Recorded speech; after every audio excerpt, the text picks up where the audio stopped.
Jerome Powell stuns the market with a rate reduction today. Will he? Actually, he hasn't yet, but maybe he will. What do you guys think? Ooh, I am thinking not going to happen today. I think the poly market was like 95% that he's going to leave it the same. So there's a 5% chance. I think the poly market even went down further on that. Okay. Nobody is thinking that he is going to cut. Now, we do know, though, that Jerome Powell's reign is up in a year.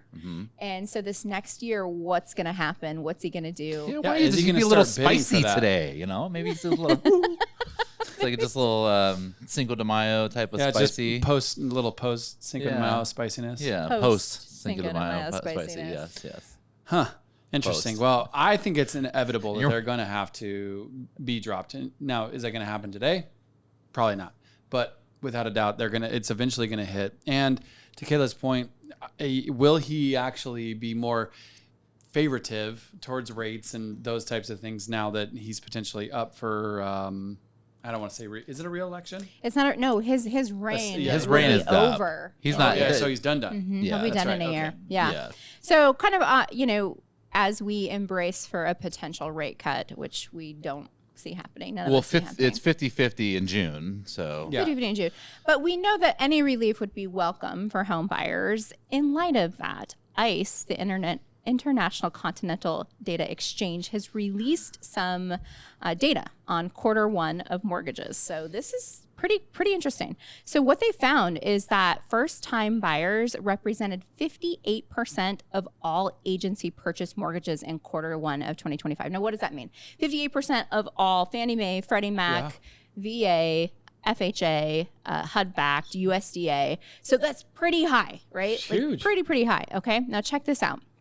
So what they also found is that Gen Z is making waves in certain markets. So younger borrowers, they drove a quarter of all first-time buyer loans nationwide. Really? And in affordable states like Indiana, South Dakota, Kentucky, and Kentucky, Gen Z was 30% of all first-time home buyer purchases. So this is high. This is climbing. Like we've not seen this. So this is pretty cool. And then what they're also finding is that in March, the typical first-time home buyer put down about $49,000, but those using FHA only put down $16,000 and VA only put down $10,000. So getting in for a little bit less on an FHA and a VA makes sense.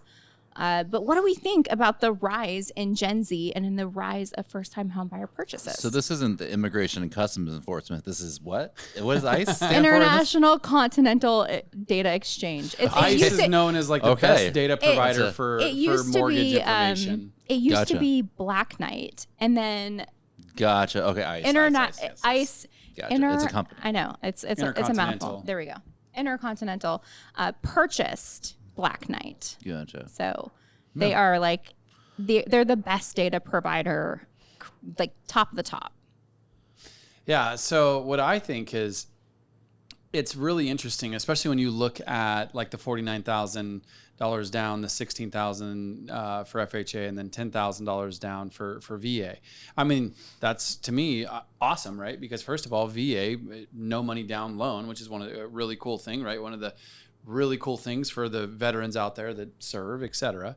FHA, $16,000 down. Now, what I find very peculiar about that is some of that, yes, that's money that went down, but they cash out of pocket because of the upfront premium. Maybe they roll, and I'm talking about the mortgage insurance that they have to pay. What is it, 3/4 of a point or 1.5 now? It went up crazy a couple years ago. But anyways, without going off on a massive rabbit hole, I'm very curious what the money out of the pocket would be, and that if that was factored in that $16,000, because that means your purchase price, right? So 3.5% down, that means they were shopping at a much lower purchase price.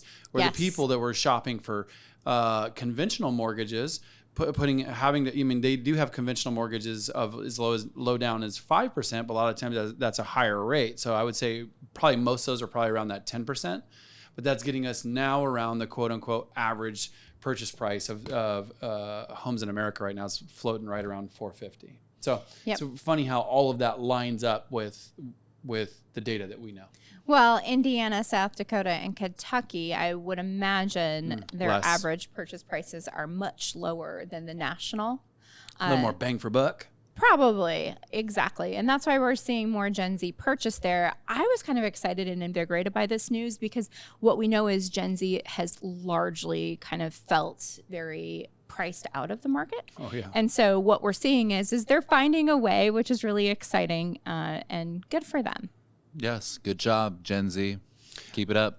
One thing before we go, I'm very curious with on this, if this time next year we'll see like 203Ks and all that, pop up just because, again, cash and improving the properties because of everything's so cash intensive right now. Now they need to improve the property so they can actually be stoked with their house. I think you might be onto something. What do you think? Leave a comment, hit a like. Let us know what you think.